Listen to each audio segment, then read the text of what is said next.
Hello बच्चों, स्वागत है सभी का आपके अपने यूट्यूब चैनल राज एजुकेटर में। नीट फटाफट टॉप एमसीक्यू सीरीज को आगे बढ़ाते हैं। बहुत कम समय है अपने पास में, टाइम लिमिट है और 5 मई को एग्जाम होने जा रहा है, तो उससे पहले पहले हमें 11th और 12th दोनों एनसीईआरटी को कंप्लीट करना है वन लाइनर के माध्यम से और ऑब्जेक्टिव के माध्यम से। तो देखो, नीट फटाफट टॉप एमसीक्यू सीरीज में अपना 11th बायोलॉजी एनिमल फिजियोलॉजी चल रहा है, जिसका चैप्टर है श्वसन और गैसों का विनिमय, breathing and exchange of gases. इसमें आपको 2 ऑनलाइन क्लास पहले मिल चुकी हैं। आज का बचा हुआ जो मसाला है इस तीसरी क्लास में आपको मिलने वाला है। क्लास को अधिक से अधिक शेयर कर दीजिए, जुड़ जाइए फटाफट और उत्तर देने का प्रयास कीजिए। अपनी प्रिपरेशन को जाने कि आप कहां तक पहुंच गए हैं। पहला क्वेश्चन कहता है कि मानव के दोनों फेफड़ों में वायु कुपिका कितनी होती हैं और उनका आंतरिक क्षेत्रफल क्या होता है, यानी इंटरनल जो सरफेस एरिया होता है वो उसका कितना होता है। ऑप्शन नंबर ए में कह रहा है 200 मिलियन होती हैं, 50 वर्ग मीटर होता है, 300 मिलियन होती हैं, 100 वर्ग मीटर होता है, 500 मिलियन होती है तथा 100 वर्ग मीटर होता है। नॉन ऑफ दीज, इनमें से नहीं। तो बच्चों ध्यान रहे, मानव के जो दोनों फेफड़े होते हैं उसमें 300 मिलियन वायु कुपिका पाई जाती है, जिनका आंतरिक क्षेत्रफल 100 वर्ग मीटर 100 मीटर स्क्वायर होता है। बिल्कुल याद रख लोगे तो बी ऑप्शन अपना करेक्ट हुआ। बढ़ते हैं सेकंड क्वेश्चन की ओर। निःश्वसित वायु का जो भाग श्वसन मार्ग में रह जाता है उसे क्या कहते हैं और उसका मान बताइए। बहुत शानदार क्वेश्चन आपको आज की इस ऑनलाइन क्लास में मिलने वाले हैं। जानिए, परखिए और टेस्टिंग कीजिए किस प्रकार के क्वेश्चन है और नीट की एग्जाम के जितने भी ओल्ड पेपर हैं उनको सोल्व आउट करने का प्रयास कीजिए। आपको ये क्वेश्चन बहुत अधिक पेपरों में मिलने वाले हैं और आगामी एग्जाम में इनकी पूरी संभावना बनती है। देखो क्या कह रहा है, निःश्वसित वायु का जो भाग श्वसन मार्ग में रह जाता है उसे क्या कहते हैं और उसका मान बताइए। ऑप्शन नंबर ए में आपके सामने रखा गया है जवारी आयतन जिसका मान 500 ml होता है, डेड स्पेस जिसको 150 ml, जैविक क्षमता 4800, ऑल ऑफ दीज। बिल्कुल पहुंच जाइए और करेक्ट आंसर के पास में आंसर देने का प्रयास कीजिए। बिल्कुल बिल्कुल। तो देखो, उसको क्या कहते हैं, डेड स्पेस कहते हैं। उसको क्या कहते हैं, डेड स्पेस जिसका मान 150 ml होता है। भूल मत जाना बच्चों, इसका करेक्ट आंसर बी ऑप्शन हो जाएगा। एक बार क्वेश्चन को फिर से रिपीट कर देता हूं।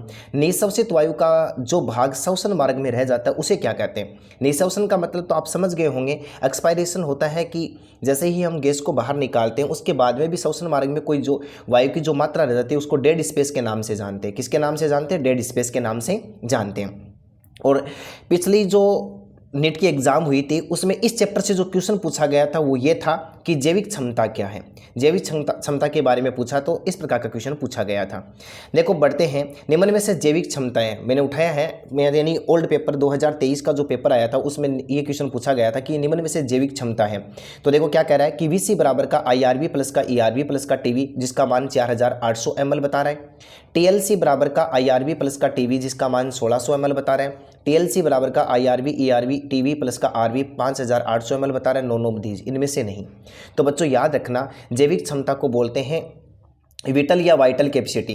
क्या बोलते हैं, विटल या वाइटल कैपेसिटी। तो वीसी आपको यहाँ मिल रहा है तो TLC होने का कोई मतलब ही नहीं है। ये तो गया, दोनों ऑप्शन बी और सी तो कट गए। अब देखो नॉन ऑफ दीज भी दे रखा कि इनमें से नहीं, तो क्या पहला अपना सही है। तो देखो बात करते हैं हम कि विटल या वाइटल कैपेसिटी होती है उसका मान क्या होता है। तो आपको ध्यान रखना है अंतःश्वसित आरक्षी आयतन प्लस निःश्वसित आरक्षी आयतन प्लस टाइडल वॉल्यूम, यानी क्या होता है, जवारी आयतन। इन तीनों को सम्मिलित रूप से क्या कहा जाता है, जैविक क्षमता कहा जाता है और जिसका मान होता है 4800 ml। बिल्कुल याद रख लोगे। तो जैविक क्षमता जो आई थी, यानी इसमें ए ऑप्शन अपना हुआ करेक्ट। बढ़ते हैं अगले क्वेश्चन की ओर। अगला क्वेश्चन क्या कह रहा है कि 100 ml रक्त में औसतन हीमोग्लोबिन की मात्रा कितनी होती है। बहुत शानदार क्वेश्चन, सिंपल सा क्वेश्चन है। एग्जाम की दृष्टि से इस प्रकार के क्वेश्चन जो होते हैं कई बार पूछ ले जाते हैं क्योंकि बच्चों का नॉर्मल क्वेश्चन के ओर ध्यान जाता नहीं है। तो 20 ग्राम बता रहे हैं, 15 ग्राम, 10 ग्राम और 50 ग्राम। बिल्कुल पहुंच जाइए। 100 ml रक्त में औसतन हीमोग्लोबिन की मात्रा कितनी होती है। 20 ग्राम होती है, 15 ग्राम होती है, 10 ग्राम होती है, 50 ग्राम होती है। बिल्कुल पहुंच गए होंगे। इसका करेक्ट आंसर होता है 15 ग्राम। कितनी होती है, 15 ग्राम। और महिलाओं में 1 से 2 ग्राम कम हीमोग्लोबिन की मात्रा 100 ml रक्त में पाई जाती है। आगे बढ़ते हैं। 5 नंबर क्वेश्चन क्या कह रहा है, किसके संक्रमण से फेफड़ों में प्लूरिसी विकार उत्पन्न हो जाता है। देखो प्लूरिसी विकार क्या, पहले तो आपको ये समझना है। तो देखो हमने बात की थी कि इस प्रकार से ये जो अपनी श्वास नली है, श्वास नली वाला जो भाग देखो इस प्रकार से हम बना लेते हैं, ये श्वास नली वाला, या इस प्रकार से एक फेफड़े का बनाते हैं, ये फेफड़ा बन गया। फेफड़ा जो होता है उसके ऊपर 2 आवरण पाए जाते हैं। इन दोनों आवरणों के बीच में पाई जाती है गुहा, और जिसके अंदर पाया जाता है तरल द्रव्य, जिसको प्लूरल द्रव्य के नाम से जानते हैं। कई बार क्या हो जाता है कि इन चार में से किसी एक का संक्रमण होने के कारण से इसके अंदर प्लूरल द्रव्य की मात्रा बढ़ जाती है, जिसको प्लूरिसी विकार के नाम से जानते हैं। तो अगले ने पूछा कि किसके संक्रमण से, बैक्टीरिया के संक्रमण से, वायरस के संक्रमण से, फंजाई के संक्रमण से, प्रोटोजोआ के संक्रमण से। बिल्कुल इमेज कीजिए कि ऐसा इन चार में से कौन है जिसका यदि फेफड़ों में संक्रमण हो जाए तो क्या हो जाता है, प्लूरिसी विकार उत्पन्न हो जाता है। तो बच्चों याद रखना, ये जो बैक्टीरिया होता है, बैक्टीरिया के संक्रमण के कारण से ये जो प्लूरल द्रव्य होता है उसकी मात्रा बढ़ जाती है, जिसको प्लूरिसी विकार के नाम से जानते हैं, प्लूरिसी विकार के नाम से जानते हैं। तो ए ऑप्शन अपना हो जाएगा करेक्ट। बढ़ते हैं 6 नंबर क्वेश्चन की ओर। आयनिक संतुलन बनाने के लिए क्लोराइड आयन, बहुत शानदार क्वेश्चन है। आयनिक संतुलन बनाने के लिए क्लोराइड आयन प्लाज्मा से आरबीसी में विस्तृत हो जाता है, यानी कहाँ से कहाँ चला जाता है, प्लाज्मा से किस में चला जाएगा, वो आरबीसी में चला जाएगा, रक्ताणु में चला जाएगा।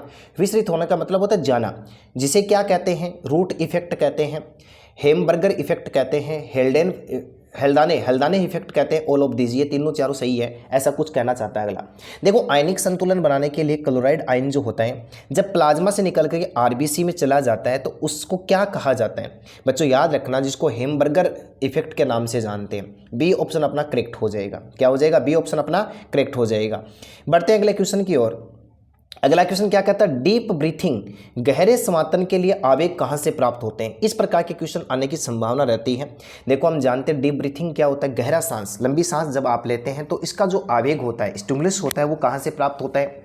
ऑप्शन नंबर ए में रखा है इसने, प्रमस्तिष्क से होता है, पोन्स वेरोलाइज से होता है, मेडुला ओब्लांगेटा से होता है, और नॉन ऑफ दीज होता है, इनमें से नहीं।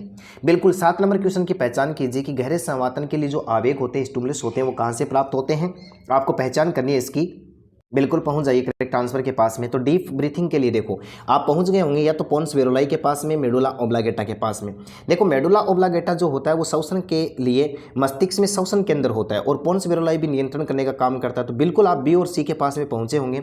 बच्चों याद रखना, जब डीप ब्रीथिंग होती है तो उसका जो आवेग होता है वो कहाँ से प्राप्त होता है, प्रमस्तिष्क से प्राप्त होता है। तो ए ऑप्शन यहाँ पर करेक्ट हो जाएगा। बिल्कुल डीप ब्रीथिंग का मतलब गहरा श्वास होता है, जिसके लिए आवेग कहाँ से मिलेगा, प्रमस्तिष्क से मिलेगा। भूलकर भी पोन्स वेरोलाई और मेडुला ओब्लांगेटा नहीं करना है। इस प्रकार के क्वेश्चन जो होते हैं बच्चों को कंफ्यूज करने के लिए डाले जाते हैं। अगला क्वेश्चन क्या कहना चाहता है, पसलियों द्वारा श्वसन कौन करता है। जब रिब्स जो होती हैं, पसलियां जो होती हैं रिब्स, उनके द्वारा श्वसन कौन करता है, नर करता है, मादा करती है, गर्भवती मादा करती है, नॉन, ये तीनों ही नहीं करते हैं। आपको पहुंचना है आंसर के पास में, पसलियों के द्वारा श्वसन कौन करता है। देखो क्या कहता है, कौन अधिक करता है, पूछा है किसके द्वारा, कि नर अधिक करता है, मादा अधिक करती है, गर्भवती मादा करती है, नॉन करता है। तो बिल्कुल याद रखना कि पसलियों के द्वारा जो श्वसन अधिक कौन करेगा, गर्भवती मादा करती है। तो सी ऑप्शन करेक्ट। अगला क्वेश्चन क्या कहना चाहता है, उदरीय श्वसन का अर्थ है। बहुत शानदार एक्सप्लेनेशन किया गया। उदरीय श्वसन का अर्थ क्या है, सामान्य संवातन होता है, धीमा संवातन होता है, तेज संवातन होता है, ऐच्छिक संवातन होता है। बिल्कुल पहचान कीजिए उदरीय श्वसन जो होता है उसका क्या अर्थ होता है। उदरीय श्वसन समझ गए होंगे, जैसे भी हम श्वास अंदर लेते हैं, गैसें अंदर जाती हैं, अंदर की गैसें बाहर निकाल देते हैं, सामान्य श्वसन की जो प्रक्रिया होती है ना बच्चा, उसको क्या कहा जाता है, उदरीय श्वसन। तो ए ऑप्शन अपना करेक्ट हो जाएगा। सामान्य संवातन को ही क्या कहा जाता है, उदरीय श्वसन कहा जाता है। बिल्कुल। अब बढ़ते हैं अगले क्वेश्चन की ओर। 10 नंबर क्वेश्चन क्या कहता है, हेल्डन प्रभाव किसके कारण से होता है। देखो एक तो अभी थोड़ी देर पहले आया था, हेमबर्गर का सिद्धांत आया था, यानी, और उससे पहले हमने रूट इफेक्ट पढ़ा है। एक नया शब्द आता है हेल्डन इफेक्ट। ये किसके कारण से होता है, CO2 के कारण से होता है, pH के कारण से होता है, लैक्टिक एसिड के कारण से होता है, ऑक्सी हीमोग्लोबिन के कारण से होता है। बताओ, बिल्कुल आंसर देने का प्रयास कीजिए। 10 नंबर क्वेश्चन का आंसर दीजिएगा। हेल्डन प्रभाव किसके कारण से होता है, तो याद रखना डी ऑप्शन यहाँ पर करेक्ट होगा। ऑक्सी हीमोग्लोबिन के कारण से कौन सा प्रभाव होता है, हेल्डन प्रभाव या हेल्डन प्रभाव होता है। आगे बढ़ते हैं। बाह्य श्वसन का अर्थ है गैसीय विनिमय होना। देखो आज की क्लास में हमने पढ़ा था कि श्वसन की जो क्रिया विधि होती है वो 2 प्रकार की होती है। एक होता है इंस्पायरेशन और एक होता है एक एक्सपायरेशन। इनहेलेशन एक्सहेलेशन होता है, अंतः श्वसन होता है और एक बाह्य श्वसन होता है। बच्चों बाह्य श्वसन को निःश्वसन भी कहते हैं, उत्श्वसन के नाम से भी जानते हैं। अगला क्या कह रहा है कि आप कब मानोगे कि बाह्य श्वसन हुआ, गैसीय विनिमय कहाँ होगा, रक्त और उत्तक द्रव्य के बीच में होगा, वायुमंडलीय वायु तथा फेफड़ों के बीच में होगा, कुपिका वायु तथा रक्त के बीच में होगा, ऑल ऑफ दीज, ये तीनों सही हैं। बाह्य श्वसन का अर्थ क्या है, जब गैसों का विनिमय कहाँ होना चाहिए, अनुमान लगाइए। ऑप्शन नंबर ए करेक्ट होगा, बी करेक्ट होगा, सी करेक्ट होगा। बिल्कुल आंसर देने का प्रयास कीजिए। तो देखो बच्चों, बाह्य श्वसन का अर्थ ये होता है कि वायुमंडलीय वायु और फेफड़ों के बीच क्या हो रहा है, गैसों का आदान प्रदान हो जाए तो उसको क्या कहा जाएगा, बाह्य श्वसन कहा जाएगा। आज हमने पढ़ा था कि अंतः श्वसन के बाद में डायफ्राम, पसलियाँ, स्टर्नम अपनी मूल स्थिति में आते हैं, जिसके कारण से वक्ष गुहा का आयतन कम हो जाता है। वक्ष गुहा का आयतन कम होने से फेफड़ों का आयतन भी कम हो जाता है। फेफड़ों का आयतन कम होगा तो अंदर का वायुदाब ज़्यादा होगा वायुमंडल की तुलना में, तो कार्बन डाइऑक्साइड जो होती है वो वायुमंडल में मुक्त हो जाती है। तो ये जो गैसों का विनिमय कहाँ से कहाँ के बीच में हुआ, तो देखो मेरी लाइनों को सुनना, वायुमंडलीय और फेफड़ों के बीच में हुआ, तो बी ऑप्शन यहाँ पर क्या हो जाएगा, करेक्ट हो जाएगा। अब बढ़ते हैं अगले क्वेश्चन की ओर। देखो, सेंटोरिनी की उपास्थि किसका एक बैंड है? सेंटोरिनी की उपास्थि किसका एक बैंड है? थायराइड का है, क्रिकोइड का है, एरिटिनोइड का है, नॉन ऑफ दीज का है। याद रखना बच्चों, सेंटोरिनी की जो उपास्थि होती है, इसका जो एक बैंड होता है वो एरिटिनोइड से संबंधित होता है। किससे संबंधित होता है? एरिटिनोइड से संबंधित होता है, बिल्कुल। अब आगे बढ़ते हैं 13 नंबर क्वेश्चन की ओर। फेफड़ों की कुल धारण क्षमता कितनी है? फेफड़े कितनी अधिकतम कैपेसिटी में ऑक्सीजन को ले सकते हैं, कार्बन डाइऑक्साइड, इनके बाद जो गैसेज होती हैं, धारण क्षमता का मतलब होता है कैपेसिटी कितनी है। एब्जॉर्ब कैपेसिटी कितनी होती है फेफड़ों की? 1 लीटर होती है, लीटर में पूछा है इसने, 3 लीटर होती है, 6 लीटर होती है, 8 लीटर होती है। फेफड़ों की कुल धारण क्षमता लगभग में बताना आपको, 1 लीटर होती है, 3 लीटर होती है, 6 लीटर होती है, 8 लीटर होती है। तुक्का मारने वाला कुछ है नहीं, कन्फर्म उत्तर है तब लिखना है, और फिर इसके बाद में आपको सीखने का यदि प्रयास करना तो तुक्का भी लगाऊं। तो देखो इसमें क्या हो जाएगा, सी ऑप्शन करेक्ट हो जाएगा। फेफड़ों की कुल धारण क्षमता 6 लीटर होती है। कितनी होती है? 6 लीटर। अगला क्वेश्चन क्या कहता है? ऊतकों में ऑक्सीमोग्लोबिन से ऑक्सीजन प्राप्त होती है। बिल्कुल, ऊतकों में ऑक्सीमोग्लोबिन से क्या होती है? ऑक्सीजन प्राप्त होती है। याद करो, देखो किस प्रकार से, ये अपने पास में कोशिका वाला भाग हो गया, यहाँ पर हमने 4 बॉक्स बनाने हैं, ये अपने पास में हृदय हो गया। इस प्रकार से यहाँ से आई गैस और आगे जाके कहाँ पहुँच गई? ऊतकों में पहुँच गई। जब ऑक्सीजन के साथ में जुड़कर आती है तो HbO2 का निर्माण होता है, ऑक्सीहीमोग्लोबिन का निर्माण होता है। मैंने आपको बताया था जैसे टिश्यू के अंदर पहुँच जाएगी, ऊतक के अंदर, हीमोग्लोबिन अलग हो जाएगी, ऑक्सीजन अलग हो जाएगी। अगले ने कहा क्या है कि इस प्रकार की घटना किसके कारण से होती है? तो ऑप्शन नंबर 1 में रखा इसने कि CO2 की निम्न सांद्रता के कारण, CO2 की उच्च सांद्रता के कारण, O2 की निम्न सांद्रता के कारण, O2 की निम्न सांद्रता और CO2 की उच्च सांद्रता के कारण। आपको बताना कि ऑक्सीहीमोग्लोबिन ऑक्सीजन तथा हीमोग्लोबिन के रूप में क्यों टूटता है? तो CO2 की निम्न सांद्रता के कारण टूटेगा, CO2 की उच्च सांद्रता के कारण टूटेगा, O2 की निम्न सांद्रता के कारण टूटेगा, या फिर डी ऑप्शन O2 की निम्न और CO2 की उच्च सांद्रता के कारण टूटेगा। याद रखना बच्चों, डी ऑप्शन यहाँ पर करेक्ट होगा। जब ऑक्सीजन की सांद्रता कम हो और कार्बन डाइऑक्साइड की सांद्रता ज़्यादा हो तो इस प्रकार की घटना संपादित होती है। बढ़ते हैं अगले क्वेश्चन की ओर। 15 नंबर क्वेश्चन क्या कहता है कि खरगोश का श्वसन अंग नहीं है। इनमें से 4 ऑप्शन आपके सामने स्क्रीन पर दिख रहे हैं, आपको बताना कि खरगोश का श्वसन अंग नहीं है।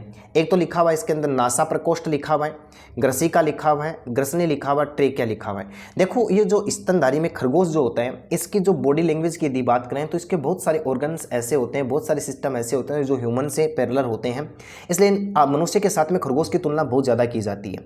तो यहाँ पर मैंने क्वेश्चन लिया कि खरगोश का श्वसन अंग नहीं है। कौन सा नहीं है? नासा प्रकोष्ठ नहीं है, ग्रसिका नहीं है, ग्रसनी नहीं है, ट्रेकिया नहीं है। तो बच्चों याद रखना, जो ग्रसिका जो होती है, ग्रसिका, देखो खरगोश का श्वसन अंग पूछा है इसने, तो नासा प्रकोष्ठ ग्रसनी ट्रेकिया तो होगी। ग्रसिका यदि आपको ध्यान में हो तो ये किसके अंदर आएगा? ये डाइजेशन के अंदर आएगा, पाचन के अंदर आएगा। किसके अंदर आएगा? पाचन के अंदर। क्योंकि ग्रसिका को क्या कहते हैं हम? फूड ट्यूब के नाम से भी जानते हैं, भोजन नली के नाम से भी इसको जाना जाता है, इसको हम ग्रास नाल के नाम से जानते हैं, इसको इसोफेगस के नाम से जानते हैं। जबकि नासा प्रकोष्ठ है, ग्रसनी है, ये जो ट्रेकिया है, ये सारे के सारे तो श्वसन अंग है, लेकिन कौन नहीं है यहाँ पर? ग्रसिका नहीं है। तो बी ऑप्शन अपना करेक्ट हो जाएगा। अब थोड़ा आगे बढ़ते हैं। देखो अब देखो 16 नंबर जो क्वेश्चन है, ये क्वेश्चन नहीं है, सीधा सीधा मैंने इसके बारे में बताने का प्रयास किया। कुछ शब्दावली है जो रेस्पिरेशन से रिलेटेड है। जैसे देखो मैंने क्या लिखा है, ब्रेडिनोपिया जो एक शब्द लिखा है मैंने, ब्रेडिनोपिया लिखा है या हाइपोनिया लिखा है। ये क्या होता है? तो धीमी संवातन की स्थिति होती है। श्वसन दर सामान्य से कम हो जाए तो इसको क्या कहा जाता है? हाइपोनिया कहा जाता है, हाइपोनोइया कहा जाता है। इसी प्रकार से एक शब्द और है हाइपरनोइया। हाइपरनोइया देखो नाम से स्पष्ट है, हाइपर का मतलब क्या होगा? तेज। तो ये तेज संवातन की दर, कुत्ता पीछे दौड़ गया, रेस्पिरेशन धड़कन बढ़ जाती है, श्वसन की दर बढ़ जाती है, तो ये क्या हो जाता है? हाइपरनोइया हो जाता है। इसी प्रकार से एक और आता है, देखो हाइपर, हाँ ये ध्यान देना, ये पूछा जा सकता है एग्जाम में, हाइपरकेप्नोइया। हाइपरकेप्नोइया क्या होता है? जब ब्लड के अंदर CO2 की सांद्रता बढ़ जाती है। किसकी सांद्रता बढ़ जाती है, CO2 की सांद्रता बढ़ जाती है तो उसको क्या कहा जाता है, हाइपरकेप्नोइया कहा जाता है। ऐसे ही हाइपो आ जाए तो रक्त के अंदर CO2 की मात्रा कम हो जाती है। चलो आगे बढ़ते हैं। देखो आ गया हाइपोकेप्नोइया। हाइपोकेप्नोइया का मतलब क्या होता है कि रक्त के अंदर CO2 की सांद्रता घट जाना, कम हो जाना, क्या कहलाता है, हाइपोकेप्नोइया कहलाता है। आपको याद रखना, हाइपर का मतलब ज़्यादा होता है और हाइपो का मतलब क्या होता है, कम होता है। शब्दावली का 20 नंबर पॉइंट है, आपको आपके सामने रखा गया है, एपनोइया। एपनोइया क्या होता है, संवातन का अस्थायी तौर पर रुक जाना।